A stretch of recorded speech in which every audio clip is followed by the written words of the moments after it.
Welcome to you all. Thank you for joining us again for our latest instalment of Creative Futures. Got a few people to introduce to you today.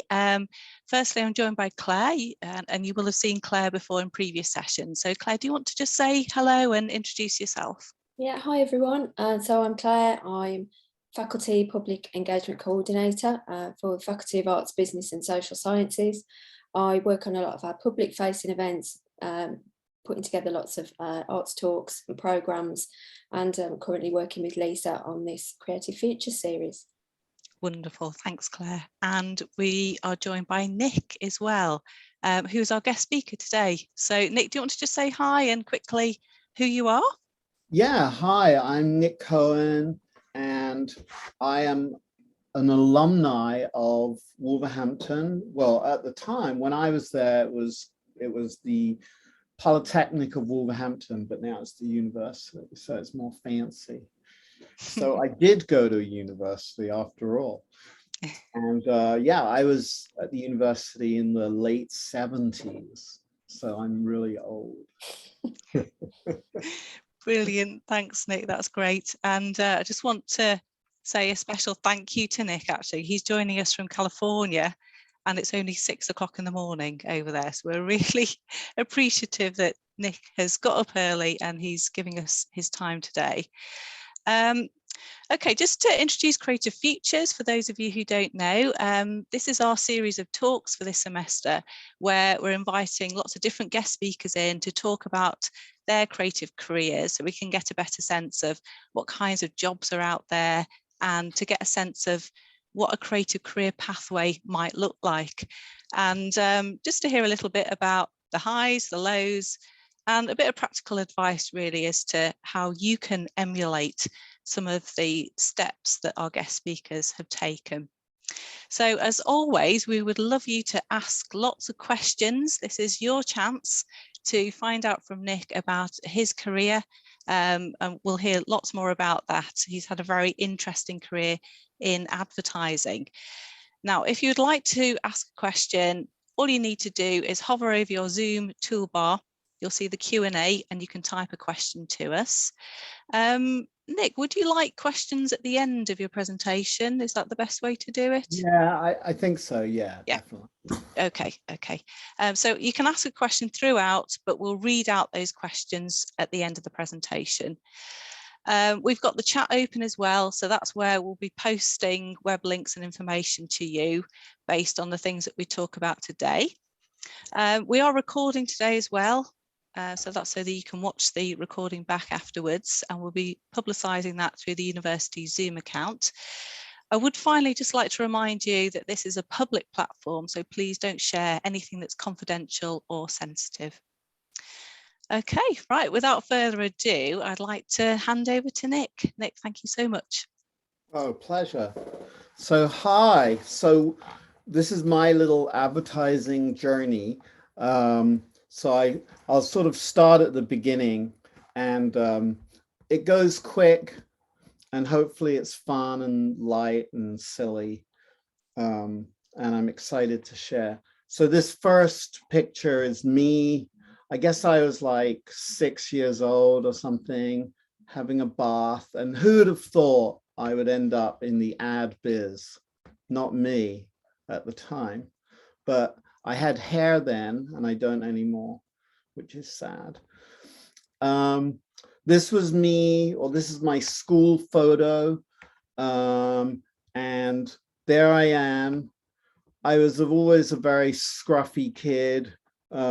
For some reason, my blazer was always covered in dirt and I was always in trouble. I thought I'd just share some of my school report book to give you a sense of what a disaster I was as a school student. Yeah, I went to the Harrow County School for Boys in London. And here's a little preview. So chemistry, very poor indeed. I got 20% and I was 32nd in the class, which was pretty disappointing. History, I got 15% and I was 31st in the class. So I went up one, but there was only 31 students, so it was still not that good. And early observations, his work lacks organization with disastrous results in the exam. So I don't know, academics was difficult for me. Physics, 31st, his whole attitude to work is such that one cannot expect suitable progress until he can make a more mature approach to his studies. So early on, people were spotting that I had some challenges. I remember when I would get my school report book, I would try and forge it so my parents wouldn't know how badly I was doing, and I'd like pour ink on it and then change my position in the form. And it's funny looking at it now, thinking, wow, they must have really believed that, but obviously it was terrible. This is my parents. Well, it's not actually my parents. It's a picture of two people that look to me like my parents looked when I would look at them, when they would look at my reports. They were always very upset with me.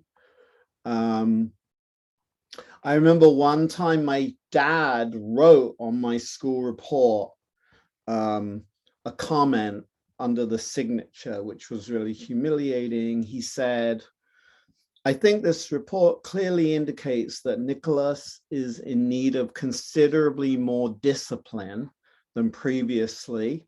So far as scholastic matters are concerned, I'm sure this will not have escaped your notice."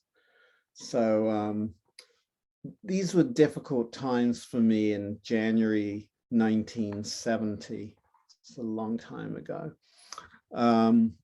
So my parents, they were really worried about me. I actually think in hindsight, I probably had something like ADHD and I couldn't really concentrate in school. But I think in those days, that wasn't really something that would be noticed or diagnosed or helped with.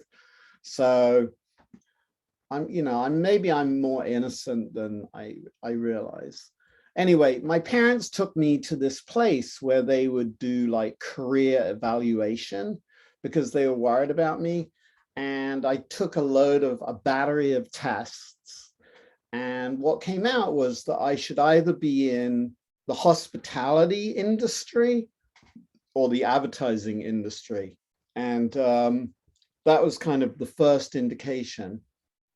So my dad was a chartered accountant, and one of his clients had a little studio in London, like a little, I guess not really a design studio. It was more like a mechanical kind of studio for artwork.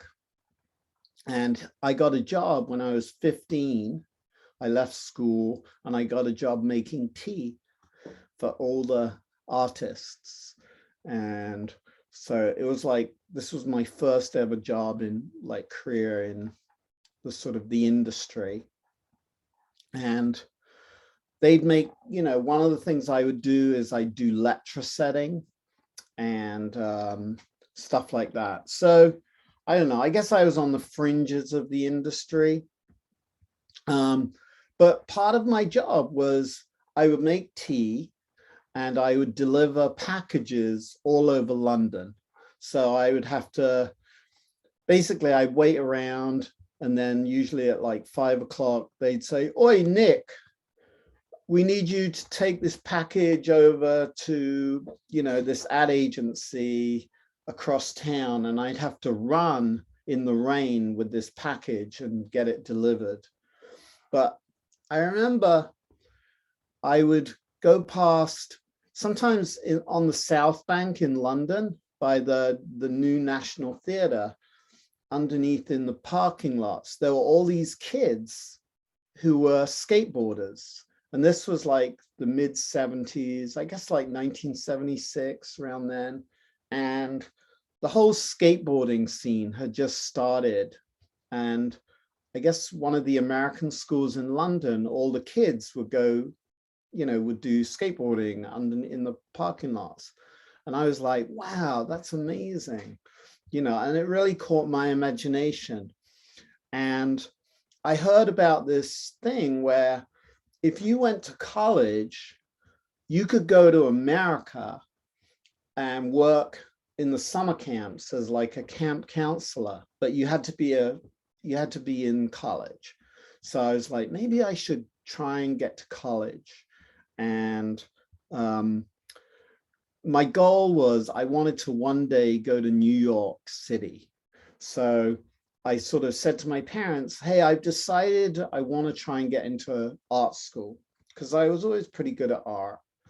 And so I had to go back to like sixth form college, and I don't know, somehow I managed to hustle my way into here, Wolverhampton, University of Wolverhampton. And this was actually the exact building and floor I was in, and I joined the Department of Visual Communications, so kind of graphic design. And one day, so I would do my work, and then one day this guy came up, and he was an alumni, pretty much similar to me speaking now. He was somebody who had gone to the university, and he came to give us talk, and his name was Hugh Harkness. And he worked in the ad industry in London. He worked at an advertising agency, which was a pretty famous one at the time, J. Walter Thompson. And he talked all about his work. And I don't know, I always remember it really caught my imagination, mostly because he talked about after this speech, he was off to Florida to go and film some TV commercials. And I was like, wow. So if you work in advertising, you get to go to exotic places and, shoot TV commercials, and, there's going to be sunshine and it's going to be glamorous. So I decided, all right, I want to work in the advertising industry. Mostly because I just wanted to go to America. My work, I don't know, this was like, I found this in my garage. This was an old ad I did: buried alive, ignored and trampled on, dug up, boiled, mashed, roasted, baked, chipped or sauteed, but always for us. This was a campaign to save our potatoes. I have no idea why I did this. It's so terrible, but this was the kind of rubbish I was doing. Here was another one: invest with Hastings and Thanet Building Society for your future crock of gold. So it was really cliched, kind of just nonsense. So I didn't really understand what advertising was or what I was doing. I just thought it was like sort of trying to sell people things or make people like things or something like that. But I graduated, I got my degree, and I went down to London with my little portfolio case full of stuff like that to try and get a job. And I got a job. Somebody gave me a job. Who'd have thought? Exactly. So basically in my job, I would just do loads and loads of ads every day, and I didn't really know what I was doing. And they were really terrible and boring. But it was fun. I mean, I was in the industry in some kind of way. Oh, and then one day I went to this talk given by this guy here, and his name was David Abbott, and he was an incredible copywriter and he ran an ad agency in London called Abbott Vickers, which did some of the most incredible work. And I remember, the thing I remember most about David Abbott's speech was he would show all of the work, all of his rough ideas that he came up with before he actually came up with the winning idea for himself. And he shared some of that, and it was like terrible, terrible, bad, cliched puns and just really bad ideas. And I was so encouraged by the fact that this genius guy also came up with rubbish ideas as well. And that he was sort of, it was such an eye-opening moment, because I think that in the creative process, sometimes we sort of, there can be a lot of shame around, oh, I'm terrible, I'm not very good at what I do, and not really that much understanding that it's a process. And for the most part, in any creative endeavor, usually you have to kind of purge your system and get all the rubbish out before you get to the insights and the good things.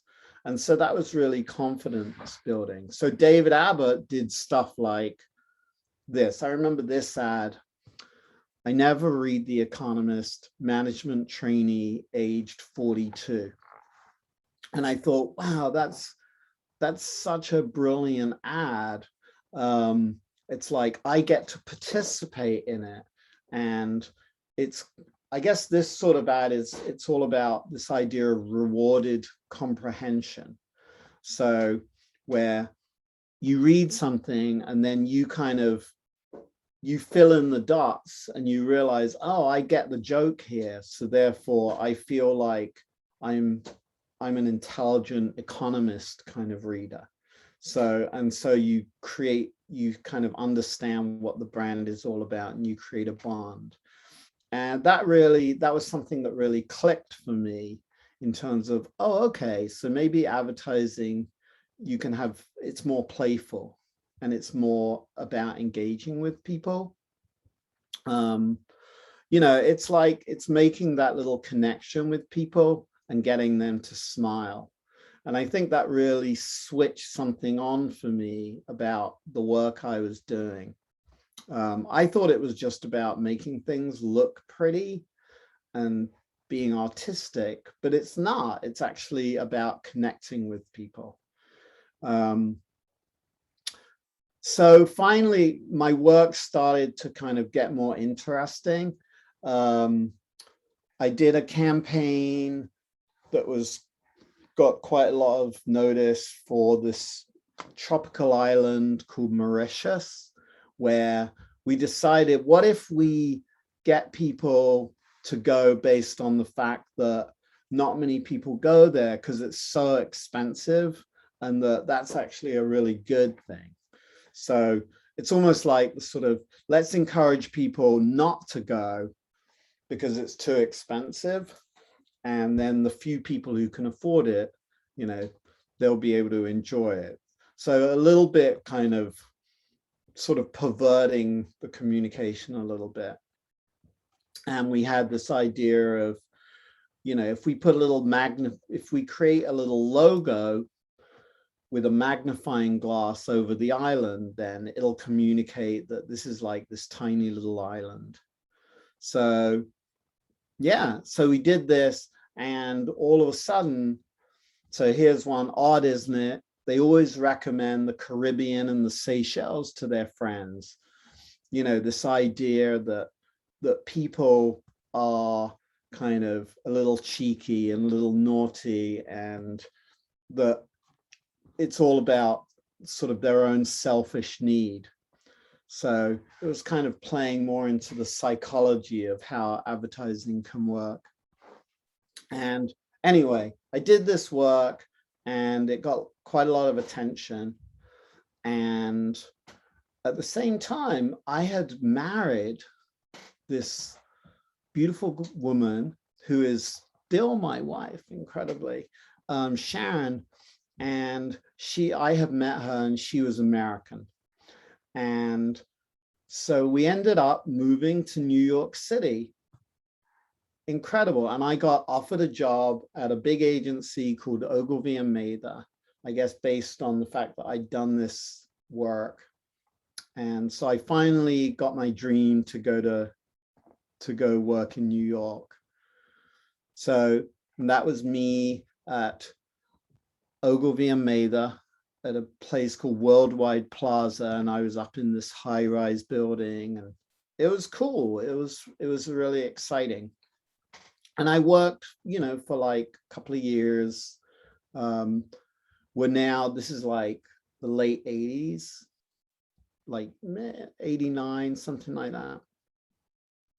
And anyway, one day I was riding the subway up to the building, and I saw this article, and I think it was like New York Times, and it said Ginger Baker, drummer for Cream, became addicted to drugs and hit a low point in his career last year when he resorted to advertising for work.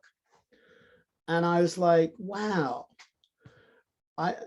I was so depressed when I saw this, because I always thought that working in advertising was like something to be proud of and a good thing, and that seeing it referred to as this kind of lowbrow industry, that it's something you resort to as a last resort kind of thing, I thought that was really depressing. That wasn't my experience in England. And here we are.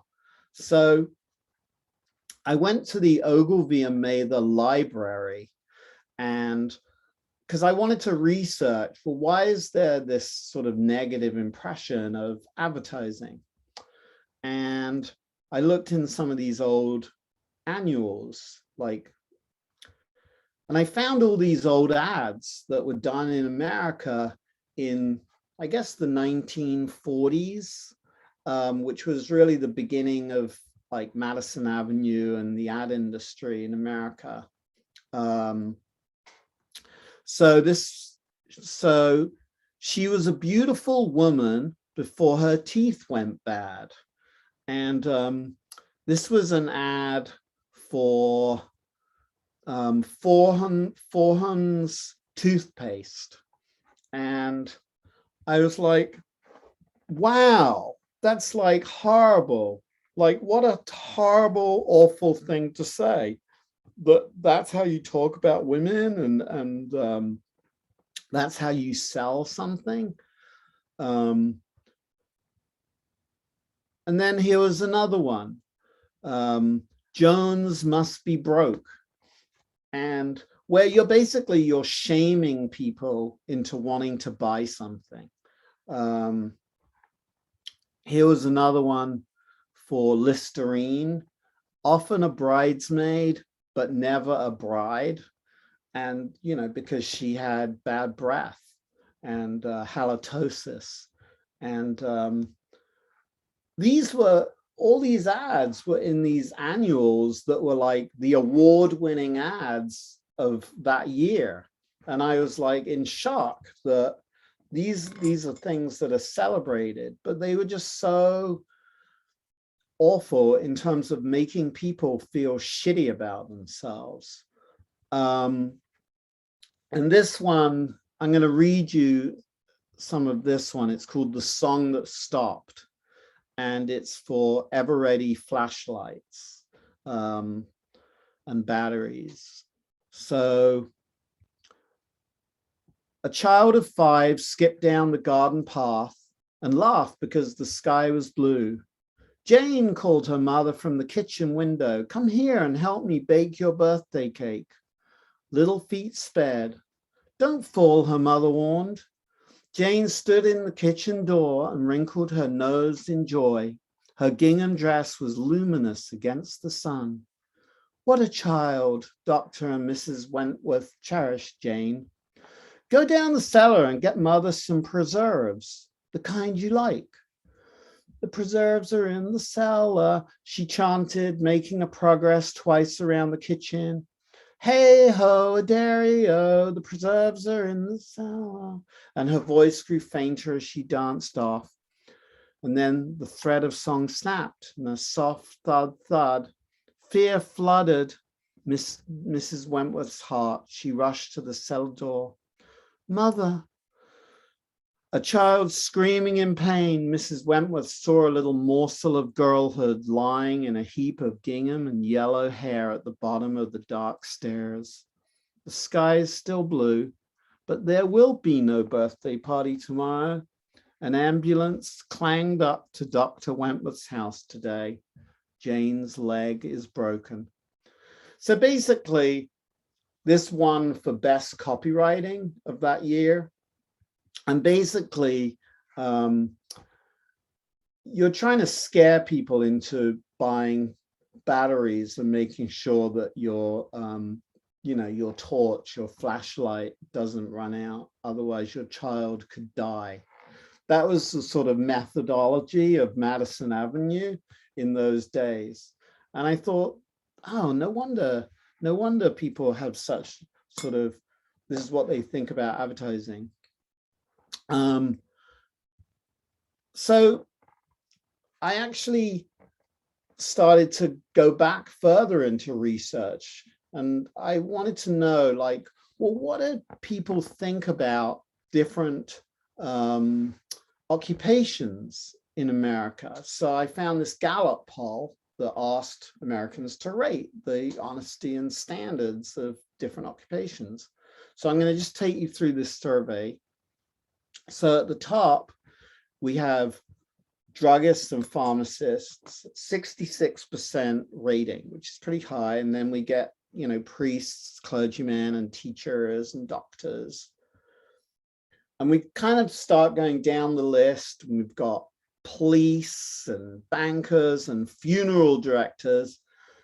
24. I mean, why is there a fall off to funeral directors? One wonders, what are they doing to the bodies? And then we keep going down. Building contractors, senators, lawyers, business execs. We're really getting to the bottom of the list here. Labor union leaders, real estate agents, stockbrokers. And then at the very bottom of the list, the bottom three, we have advertising practitioners just above car salesmen.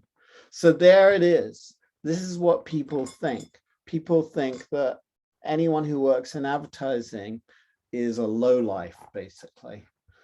And I was like, wow, that's horrible. This is the industry I'm in. I didn't want to do that.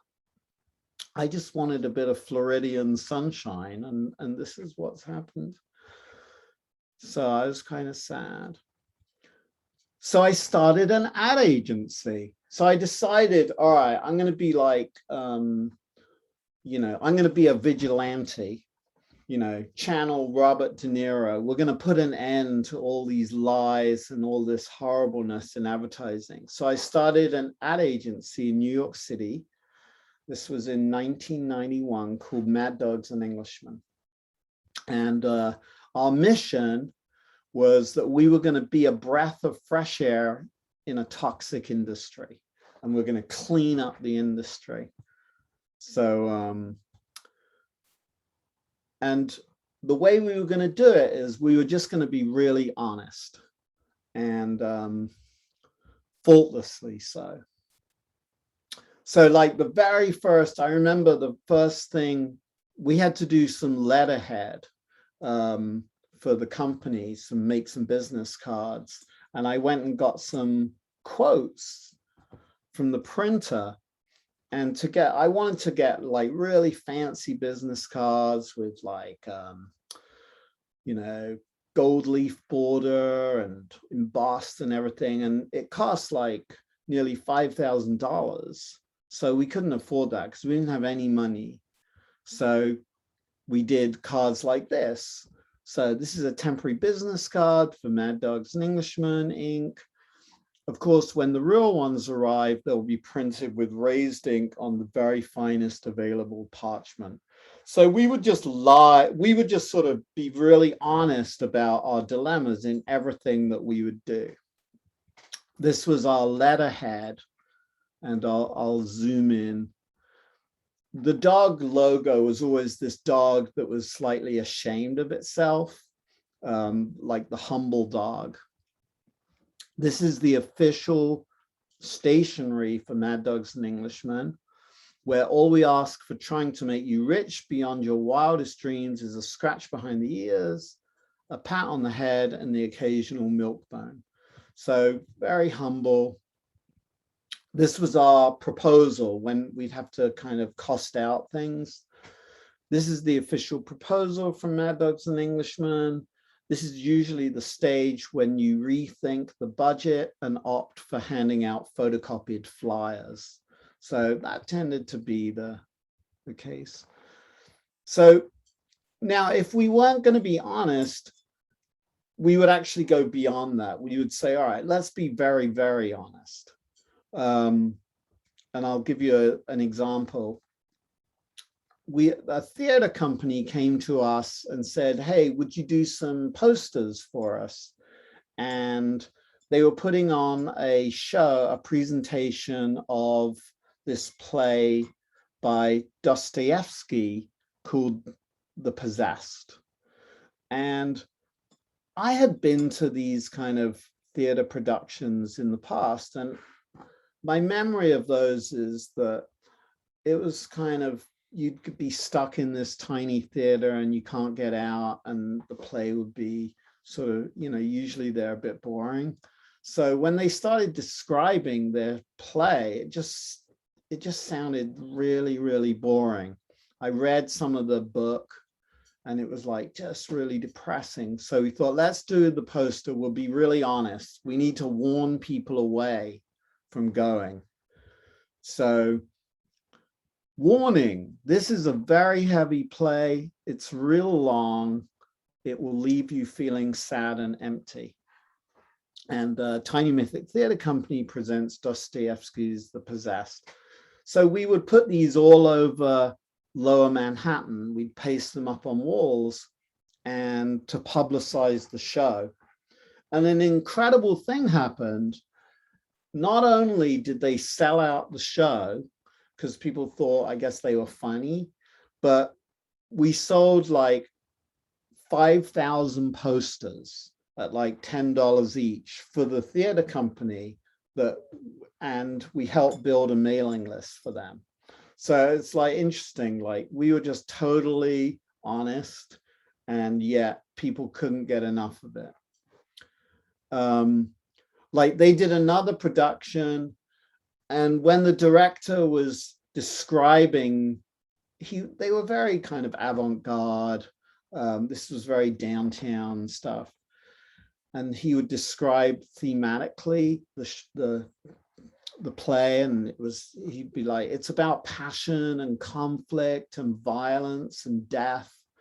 And we were like, whoa, that sounds horrible. And we were like, well, could you serve in the interval, could you serve like drinks and like biscuits at least? If you could do that, then we can do this idea. So passion, conflicts, violence, death, $10, including light refreshments. So they agreed to do that, and we made this poster, and this sold out that show. So it was like, oh, people love a bit of humor and honesty. We started to get a reputation, and one client that we talked to was a downtown newspaper called The Village Voice. And they said, would you do some work for us? And so The Voice, they had a reputation for being kind of a little annoying, very kind of very left-wing. I mean, I'm definitely left-wing, but they were like extremely left-wing.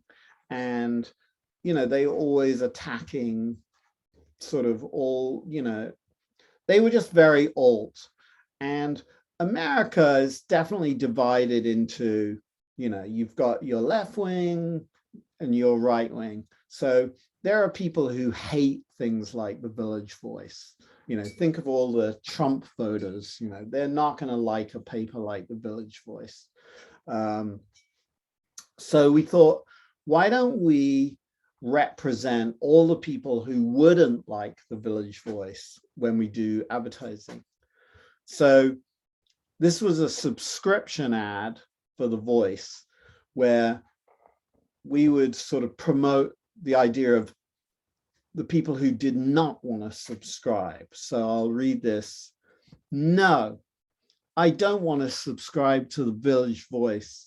Who needs your crummy little radical left-wing editorials, you commie pinkos with your mudslinging stories on politics and the government? Why don't you just leave well enough alone?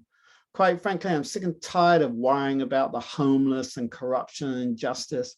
Why don't you stop stirring up trouble anyway? This is America. Love it or leave it. And your scathing reports on abortion and drugs and censorship and animal research. Nothing's ever good enough for you, is it, you radical, lunatic, subversive radicals? Besides, you don't have any TV listings. And then we'd have little, yes, I want to buy a 1-year subscription. So we did loads of these ads, like murderers, so trees are being systematically swallowed up by the jaws of industry, and you still insist I take part in this horror by subscribing. So, we'd write all this copy basically slagging off the whole notion of buying this newspaper. And once again, it was really successful. It was like the more negative, the more honest we would be, the more people would like the products we were selling. This was another one. It's so nice that homosexuals, Jews, and terrorists have a newspaper to read. And the Village Voice, not America's favorite paper. So we thought, let's just talk to all the people who would hate the Voice.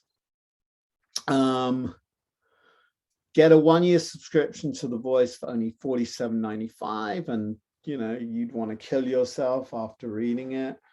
So incredibly successful. Who'd have thought? This was a campaign we did for to get people to stop wearing fur.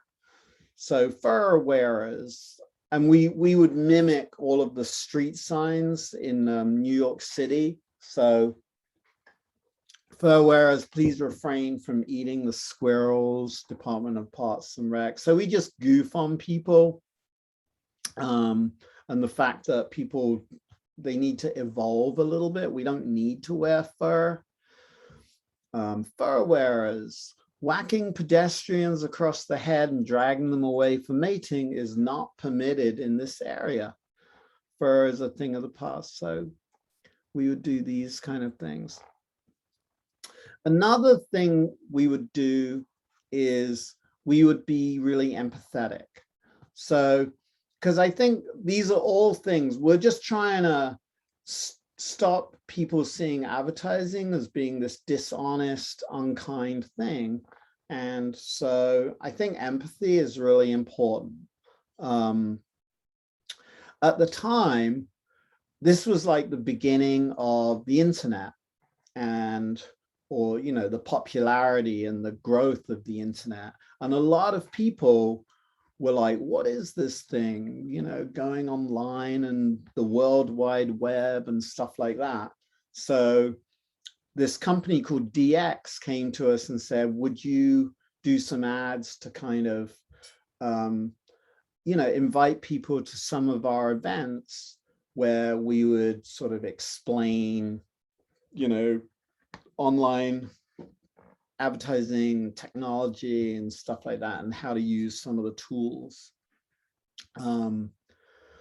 So we would just have fun, like, what the fuck does it all mean? And just be really, really honest and empathetic. It's funny reading it now, years later. Damn the internet. It comes barging into my life while I'm still figuring out how to set the clock on my VCR. Relax, take an hour off work this week and come down to dx.com Internet Business Center. Let our very human staff all sit you down on the latest equipment, take a deep breath and test drive the net until it all makes sense. So we would do stuff like that. This was like a food delivery service. So we'd be empathetic with people who can't get out of their sofas.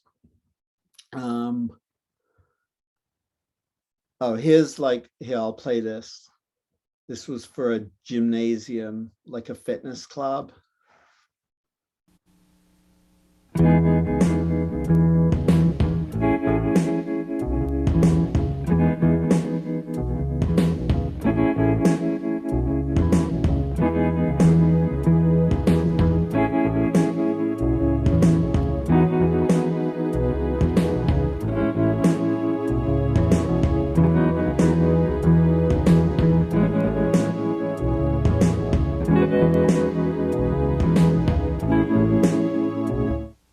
So we wanted to position them as like, we're going to be the gym that doesn't judge people. Another thing we would do is try and get clients to not take themselves so seriously, because clients they take everything they do so seriously. So George Bush came to us, or sorry, a TV show came to us and said, if you were going to do advertising for George Bush, what would you, how would you promote it? So we thought, let's just be really honest. So better the devil you know, or don't stop him now, he's just starting to get the hang of it. This was a snowboard clothing company, where, you know, at the time, snowboarders, they were all sort of very tough and kind of, so we thought, let's just goof on them. So shelter, very, very, very tough clothing, that kind of thing. We do other theater ads where, you know, a lot of people who go to shows, they don't understand anything that they're seeing, but they pretend they do, all this sort of postmodernist stuff. So we thought, let's just be empathetic to the audience. Like, you're not the only one who has no clue what's going on stage.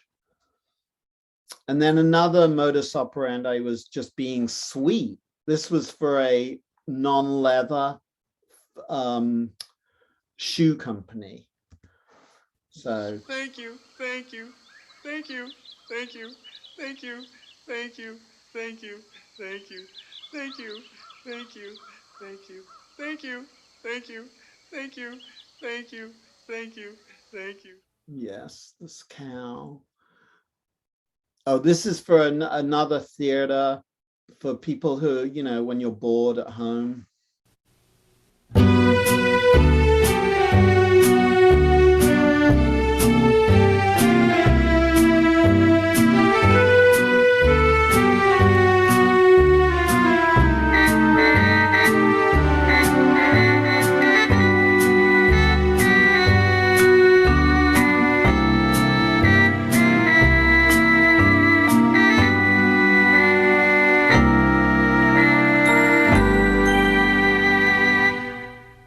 So, I mean, I think that my message mostly is that you have to be yourself, that you have to be sincere, and you have to be optimistic. And that, you know, most of the people that I've sort of ever worked with who are successful they don't try and be someone they're not. They don't try and do ideas or work that they don't really understand themselves. They do stuff that comes from their own sense of humor, their own sense of how they see the world. And that when you do that, and you put your own self out there, you're more likely to sort of connect with people. because you're being authentic. And I think that that's probably the biggest thing I've learned is just be yourself. So like when I look back at my own school report, and I was obviously this kind of slightly irresponsible, cheeky kid who didn't give a fuck about school and stuff. That doesn't mean I was a total failure. It just meant that I was bored and that I had something to say and I couldn't say it in that sort of environment. So I think it's really important to just sort of believe in yourself. I'll just show you, here's an example, like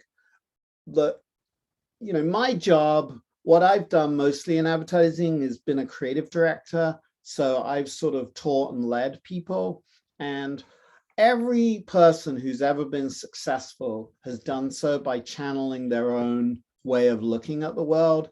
This is a guy, John Soto. So he's a really quirky guy. He sees the world in a certain way. This was an ad he did for Levi's.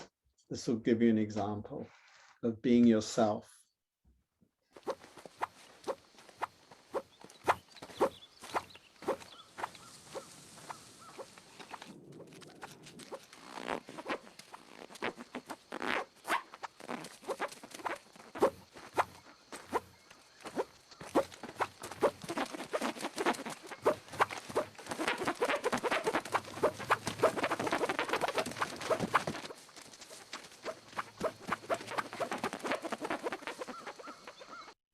So he just liked the sound of cord dry when it rubs against each other. It's like just a weird thing. Here's this guy, Dave Cook, who he had a really quirky, strange mind, and he would do this. Oh, hang on. Oh, that's. My Frank. He likes to wash his car the old-fashioned way. He says the old way is the best. If he knew I was using Movie Phone, he'd have a fit. Movie Phone is the easy way to find out what movies are playing, where, and when. It's so utterly modern. But don't tell Frank. For movies, showtimes, previews, even tickets, call 777-FILM or say hello to MoviePhone.com. Darn birds. And this is a woman, Jamie Robinson, who she had a really sweet way of looking at things. So these were some ads she did for gummy bears, where she was like, people love playing with them and like stretching them and torturing them. So she created these little ads called Naughty Little Bears, and where the bears were always being kind of gangster. Well, this was Deacon. He was a very strange guy. Nobody really totally knew what he was all about. This is something he did.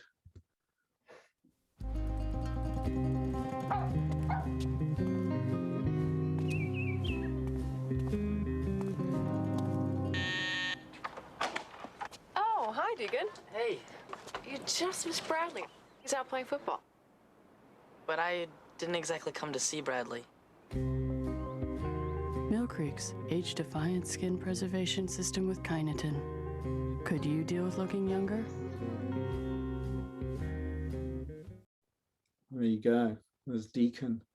So yeah, and the other thing is, like, if you look at all ads, if you look at anything that stands out in society, whether it's newspapers or advertising or TV shows or art or whatever, usually the stuff that people love the most is the stuff that misbehaves in some way and acts in a kind of mutant way where it's doing the opposite of what everyone else is doing.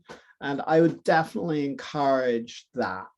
Like, whatever you do, think, what could I do that would be completely misbehaving in the field that I'm doing? And it doesn't matter what it is. This is the last thing I'll show you.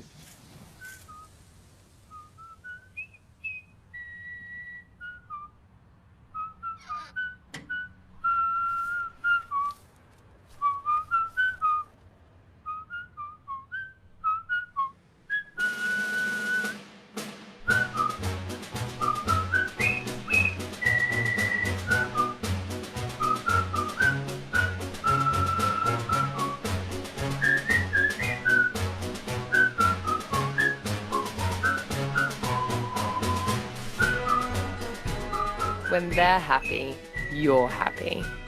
Napkins, male jewels, refresher towelettes. Very silly. So finally, I went back to the Gallup survey and we've moved up one spot. So it's all been big success. We're now, we rose above politicians. Incredible. So yeah, I'm happy to answer any questions. Oh, thanks so much, Nick. That was absolutely brilliant. So interesting to hear about your career and all the campaigns. And I feel like I've got a much better sense of advertising through all of that. Yeah, please do feel free to ask any questions. We still have a few moments. Now is your golden opportunity. Now we've got Nick. I suppose just thinking through the things that you said, I'm quite blown away by a lot of the advertising campaigns, and obviously you've had huge success. And what I think is quite striking is what you said about experimentation and having lots of rubbish ideas and not being afraid or put off if the creative juices aren't flowing, and keep going. Because it's the same career-wise, isn't it? Quite often people have to be really persistent to kind of get the dream job. So that was quite striking to me, really. And just the playfulness as well that you brought into your career. Yeah, So. I mean, I think that whole, you have to kind of purge yourself of all the more obvious ideas to get to the stuff that's underneath it. And I think that can be really bewildering for people, for everyone, for myself. But I think it's like the process, and I think it's really comforting to know that, I'm sure Picasso, right, would do just the worst things before he would actually do something that he was excited by. So I just think it's all part of the process of any creative process, is kind of doing stuff that's not that good. And like every writer, I'm sure, has screwed up lots of paper and tossed it in the trash. So it's like you've got to go through that to get to the good stuff. And the other thing that I was thinking was the message that came across quite clearly was being yourself as well, and not being afraid of your own creative ideas, your own identity, I guess. I'm just thinking that people that are starting out, quite often they feel like they've got to fit into the mold of the particular agency or person that they're going to work for. But and also you have been in a position where you've been hiring people. So I just wondered what you thought about all of that, the extent that you're looking for somebody, their sort of innate sense of self versus trying to fit who you are as an ad agency. Yeah, I think, like, when I hire people, all I really care about is that they're a nice person, that they're not like a toxic kind of person, and that they've got a sparkle in their eyes. So I'm just looking for enthusiasm and just a genuine passion and desire to do something great. Even if they haven't done it yet, I'm looking at their future, not their past. So like if someone walks in and their work is terrible and they're like, my work is terrible, but I'm going to get to the good stuff soon and I really want to, I might give them a job, versus the person who's all like slick and polished, and you know what I mean? They almost like feel sort of proud of themselves. I actually think you're looking for people's sort of potential and their humanity and their honesty. I mean, that for me, that's more important than anything else. Yeah, and I suppose you'd get that through evaluating your own work and seeing where it is in position to, the stuff that gets published. Yeah, definitely. Yeah, I think that it's like, you know, when people are around their friends and they're in the pub and they're just laughing and joking, you know, that's when we're ourselves, we're our authentic selves. And I think sometimes everyone changes suddenly and gets all corporate on themselves when they get into a work situation. But I would encourage everyone to just sort of not be too quick to do that, and to just be the person you're most comfortable with, and be proud of that, and don't worry about it, and you'll find your tribe, you know. Yeah, and I suppose that kind of makes me think, Nick, if you hadn't have gone into advertising, what do you think that you would have done? I mean, I actually think that that assessment my parents did, where it was like, you know, hospitality or advertising, when I think about it, I think it's probably right, but hospitality, you know, I think I like people, and I've always loved people, and I like human beings, and I like connecting and understanding, and, you know, I think I delight in human interaction. So I could now sort of see, yeah, probably I'd end up doing something that was to do with that kind of area. Okay. We do have a couple of questions, actually. So Anita asks, and this is about your clients, are they open-minded people, or are they quite stiff and stereotypical classical people who need to be persuaded by your way of thinking? Well, so when I have my own agency, doing my own thing, I think that the work you do becomes a filter for the kind of clients you get. In other words, anyone who is like shocked by our approach to work isn't going to come. So usually, you know, the clients we will get, they're coming because they think they like our take on stuff.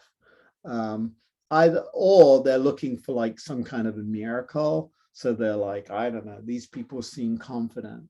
So we tend to, you know, to get people who are really open-minded. However, when you work for another advertising agency that's not your own, you're put on clients that they haven't necessarily chosen you. And I've definitely run into clients who they didn't like, or they were afraid of what I might do or something like that. But I think you have to kind of listen to them and hear their worries and their fears and make them feel you understand where they're coming from, and that you're going to do work that tonally they're going to be excited by. And I think that, you know, advertising isn't, you know, it's not about the writer of the ads. It's about you're trying to kind of be authentic to the company you're doing advertising for. So like when we did work for the Village Voice, we could be irreverent and a little bit anti-establishment because that's what they were as a company. But if we were doing work for something that was a bit more, I don't know, a bit more conservative, we'd probably come at it from a place that felt more authentic to that client. So I think that in the end, that the job of the of the writer is to kind of be true to who your customer is.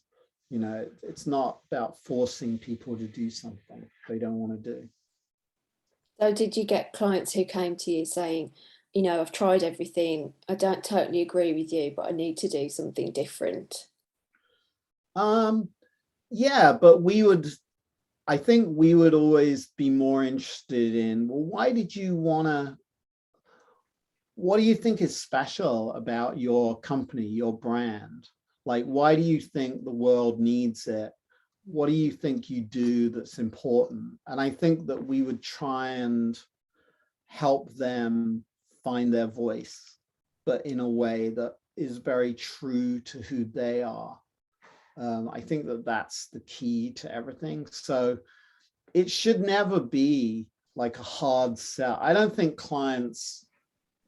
you sell ads to clients. I think clients buy ads. You know, I think they come along and they're like, wow, I love that.